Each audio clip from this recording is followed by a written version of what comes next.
Hello everyone, welcome to my channel. आज हम पढ़ने वाले हैं हमारे गेट पीवाईक्यू सीरीज का नेक्स्ट चैप्टर।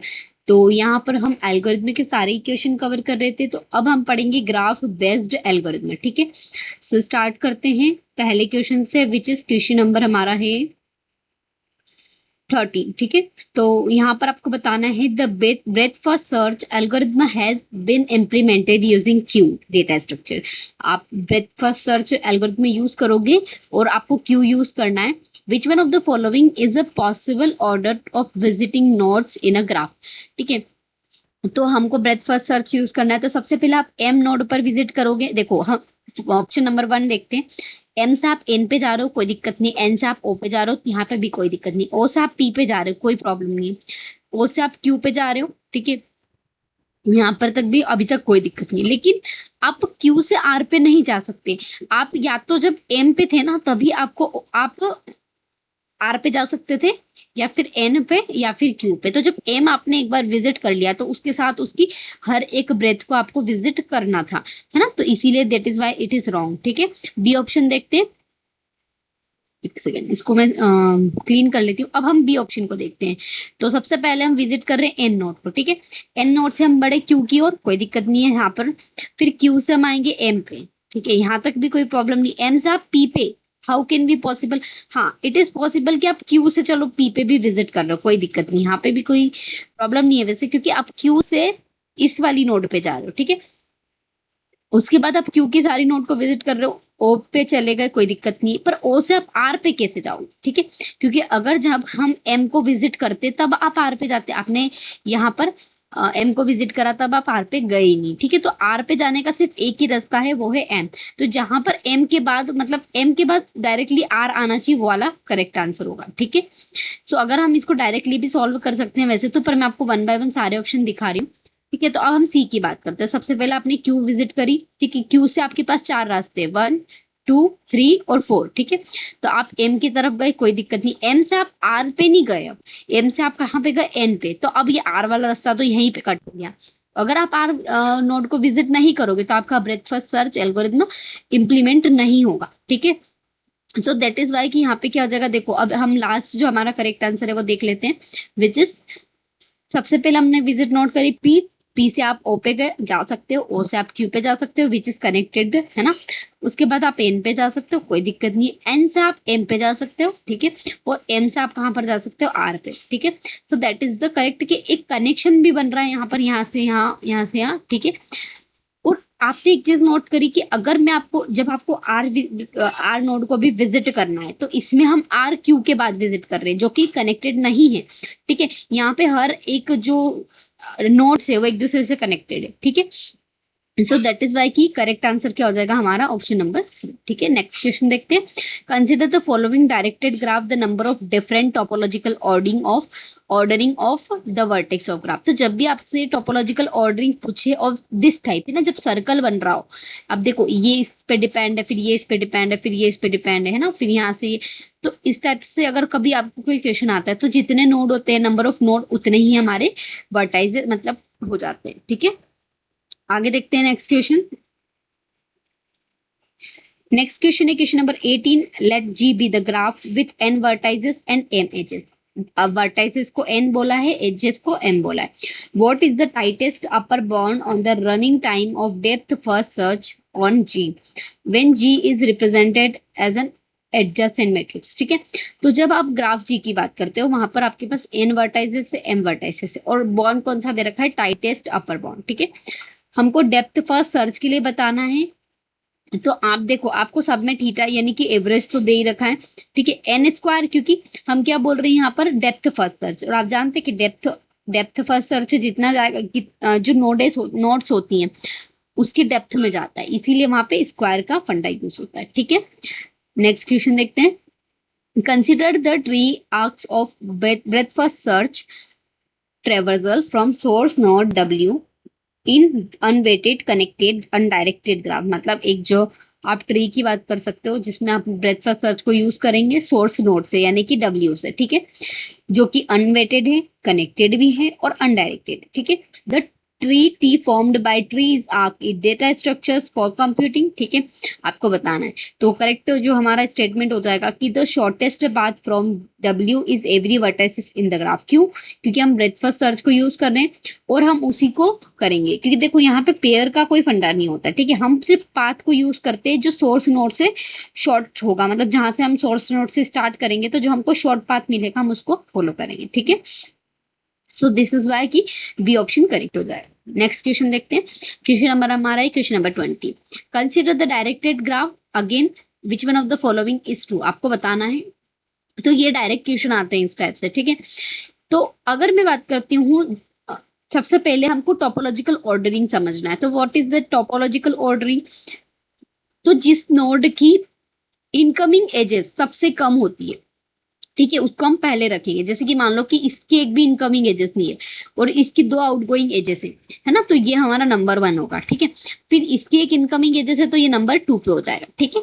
सो इसको हम कह सकते हैं कि नंबर 1 और ये नंबर 2, मतलब उसकी जितनी इनकमिंग एजेस कम होगी उसको सबसे प्रेफरेंस दी जाएगी, ठीक है। तो अब देखो, आप एक सबसे पहले पी की कितनी इनकमिंग है, तो यहाँ पर 0, ठीक है। एस की कितनी है? 0।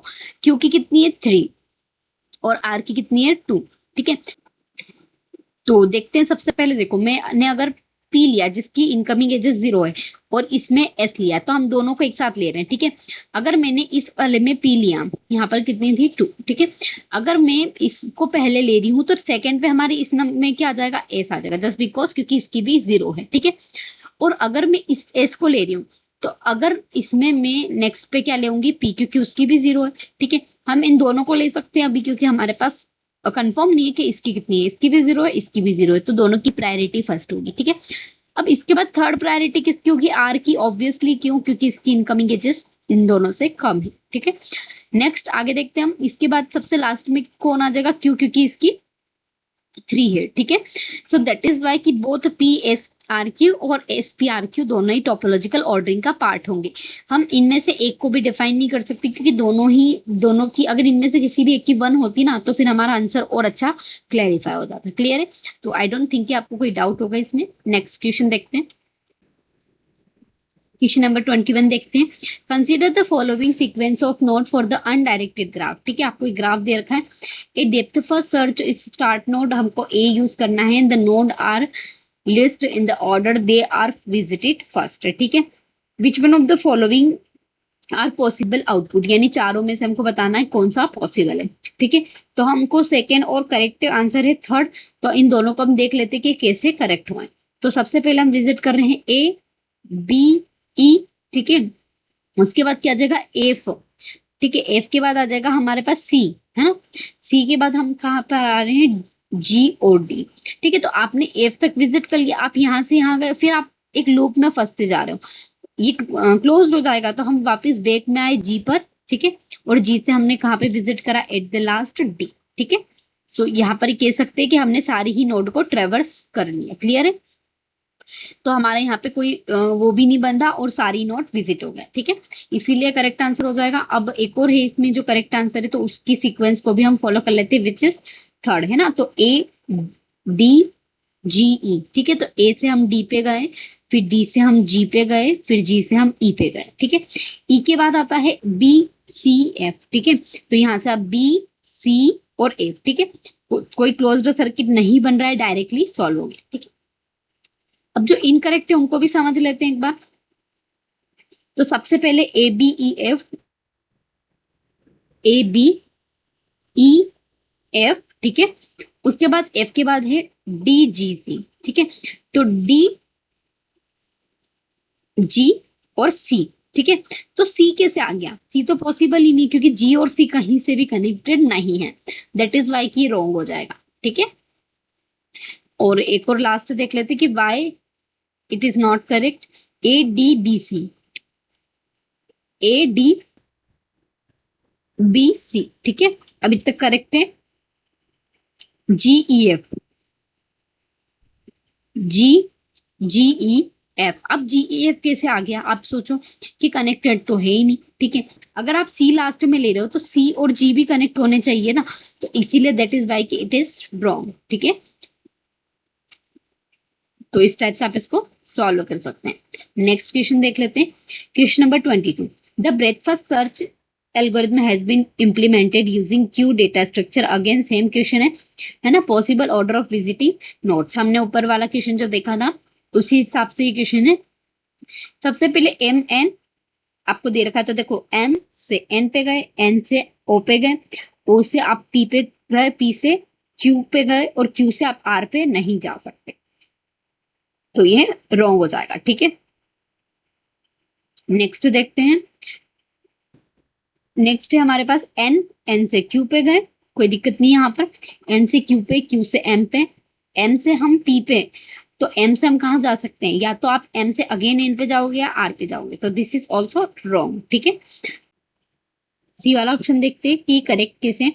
तो देखो सबसे पहले हमने क्यू विजिट किया, क्यू से आप एम पे गए, ठीक है, एम से एन पे गए, ठीक है, यहाँ तक कोई डाउट नहीं। अब हम सबसे पहले क्यू को कंप्लीट करेंगे, तो क्यू के जो जितने भी एजेस होंगे उसको कंप्लीट करेंगे। तो एम है, कंप्लीट हो गया, एन है, कंप्लीट हो गया। अब क्यू से पी कनेक्टेड है, तो पहले पी को कंप्लीट कर लेते हैं। तो यहाँ पर क्यू के हमारे पास कौन कौन से कंप्लीट हो गए, एम कंप्लीट हो गया, एन कंप्लीट हो गया और पी कंप्लीट हो गया। क्लियर है, इट इज ऑल्सो कंप्लीटेड। अब हम आगे देखते हैं, आगे हमारे पास क्या आ जाएगा। अब हम हमारे पास नेक्स्ट क्यू के बाद एम है, तो एम की जितनी भी कनेक्टेड एजेस होंगी उनको देखेंगे। तो एन की कनेक्टेड एज एन है, तो एन तो ऑलरेडी कंप्लीटेड, इसको डबल लिखने की जरूरत नहीं है। आर कंप्लीटेड नहीं है, तो हमने आर लिख दिया, तो आर भी अब कंप्लीट हो गया। ठीक है, अब लास्ट हमारे थर्ड क्या है, एन है, तो एन नोड से जितने भी कनेक्टेड है उनको हम लिखेंगे। तो देखो एन से कौन कौन कनेक्टेड, क्यू, एम और ओ। तो क्यू एम तो दोनों कनेक्टेड है, लेकिन ओ नहीं लिखा हुआ था, तो हमने ओ भी लिख दिया है ना। दैट इज वाई कि इट इज करेक्ट। एक सीक्वेंस होना चाहिए कि जो, अगर हम इसको डायरेक्टली भी ऐसे समझें, तो अगर हम पहले क्यू को विजिट कर रहे हैं तो उसकी सारी एजेस हम यहाँ पर लिखते जाएंगे। ठीक है, फिर हम एम को ले रहे तो उसकी सारी एजेस हम कनेक्ट करते जाएंगे। ठीक है, सो दैट इज वाई कि इट इज करेक्ट। ठीक है, this is all about this. ठीक है, नेक्स्ट देखते हैं, नेक्स्ट क्वेश्चंस। डायनेमिक प्रोग्रामिंग के क्वेश्चंस देख लेते हैं।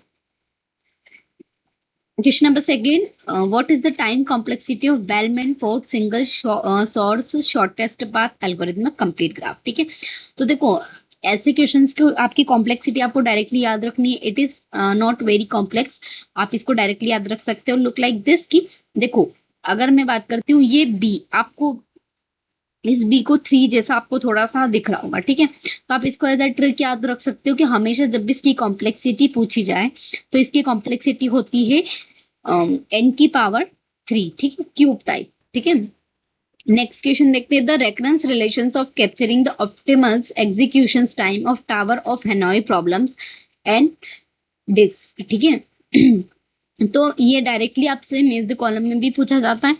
इसकी जो रेफरेंस रिलेशन होगा वो डायरेक्टली आपको, बस हमको फैक्ट याद रखना है, विच इज 2 की पावर 2t n-1 + 1। एक बार माइनस होगा और एक बार प्लस होगा। ठीक है, तो टावर ऑफ हेनोई की बात कर रहे हैं। ठीक है, जहां पर आप 1 1 आप जानते हो, जैसे tower is like 1।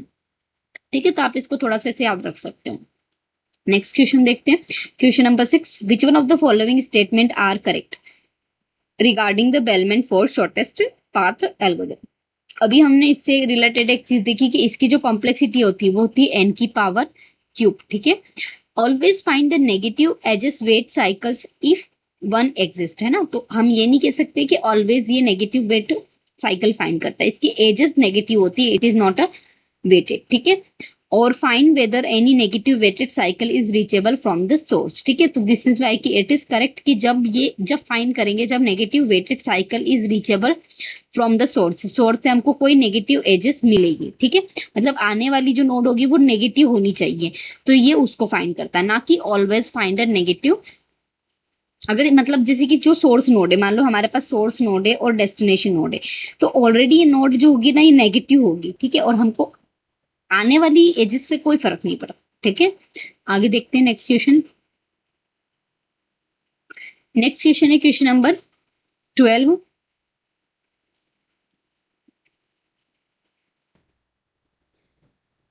Next question है फ्लोयड वॉशल्स एल्गोरिथम से, ठीक है। कंसीडर द फॉलोइंग टेबल, ठीक है, आपको टेबल पता नहीं, एल्गोरिथम दे रखी है, उसके डिजाइन पैटर्न दे रखे हैं, इंपॉर्टेंट है। क्रिस्कल, क्रिस्कल किसको यूज करता है, क्रिस्कल बहुत ग्रीडी होता है, वो सिर्फ उसी को कनेक्ट करेगा जो सिंपल, जिसकी वेज 8 कम होगी, है ना, वेट कम होगा। Quick sort divide and conquer को यूज करता है, वी नो दैट, उसमें हम सॉर्टिंग में उसको डिवाइड करते हैं। फ्लोइड वॉशल हमेशा डायनेमिक को प्रोग्रामिंग को यूज करता है, आप इसको ऐसे भी याद रख सकते हो, वॉर जो होता है वो डायनेमिक होता है, मतलब चलता रहता है, हमें नहीं पता कब तक वो चलेगा, ठीक है। आगे नेक्स्ट क्वेश्चन देखते हैं। The Floyd Warshall's algorithm for all pair shortest path, यानी कि फ्लोइड वॉशल जो है वो all pair shortest path computation के लिए यूज होता है। It is based on the dynamic programming, ठीक है। तो देखो यहाँ से एक चीज क्लियर हुई, तो दूसरी चीज अगेन क्वेश्चन में बना के पूछ ली। तो इस टाइप के क्वेश्चन अगेन एंड अगेन पूछे जाते हैं, क्योंकि ये 2017 का क्वेश्चन है, ये 16 का क्वेश्चन है, ठीक है। सो एक ही क्वेश्चन में रिपीट नहीं होंगे, बस उसके कॉन्सेप्ट चेंज हो जाते हैं, ठीक है। So this is all about this question, thank you.